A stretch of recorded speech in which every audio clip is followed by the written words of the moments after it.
This is scam! At sa araw na ito, ating pag-uusapan ang iba't ibang uri ng scam.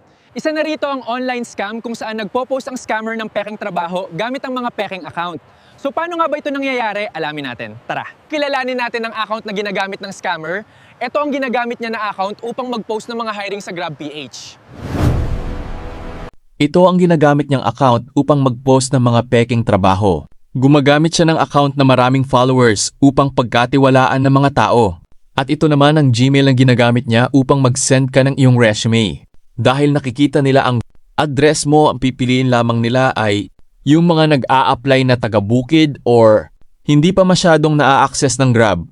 Tulad ng GrabCar, GrabTaxi, GrabShare at marami pang iba. Sasabihin, sa'yo nang tatawag na walang access point sa lugar mo, kaya kailangan mo magbayad para sa account activation. Pero nangangako na mawi-withdraw mo rin ito pagkatapos dahil para lang daw sa account activation. Sasabihin rin sa'yo na wag kang magsesend ng pera kahit na kanino para makuha ang loob mo. At sasabihin rin na saka ka lamang magbabayad kapag natanggap ka na sa trabaho. Ibig sabihin ay kapag magsisimula ng interview at pagkatapos ng interview, sasabihin ay tanggap ka na at bibigyan ka na ng employee identification number. Kailangan mo daw mag-install ng Viber app at mag-login. Pagkatapos nun ay bibigyan ka ng number at ito daw ay corporation number. Kailangan mo mag-chat ng looking for Maria Jasmine Faith Umali. Ang galing, di ba? May binigay na full name. Pagkatapos nun ay may mag-reply sa'yo. Kailangan mo daw ipasa ang EIN mo para ma-activate na ang account mo. May isesend sa'yo na link para dun ka mag-register. Tapos sasabihin sa'yo na click mo ang bank transfer sa GCash. Tapos piliin mo ang kahit anong Grab account. Tas pag inilagay mo na ang information mo ay magiging transaction failed. Dahil ang link na sinend sa'yo ay peke at nag-register ka sa pekeng website.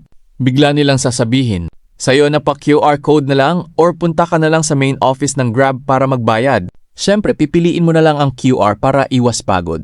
Pag nag-scan ka na sa QR code, makikita mo na dun sa mag-send sa corporation account. Usually hotel yan tulad nito. Pero ang totoo ay QR code yun ng isang gambling app tulad ng Scatter. Pag nag-send ka ng pera ay doon papasok ang pera sa account nila. Tas saka nila i-withdraw sa kanilang GCash. Pagtapos nun ay ibablock ka na nila. Kaya kung isa ka sa na-scam ng taong ito, mag-chat ka sa akin at gawa tayo ng group chat upang makapaghain tayo ng reklamo sa Anti-Cybercrime Office. Siguraduhin palagi na mayroon kang screenshot ng inyong usapan. Dahil sa batas natin, kapag wala pang ebidensya, makakalaya sila. Talamak ang scam ngayon. Huwag ka na maging biktima.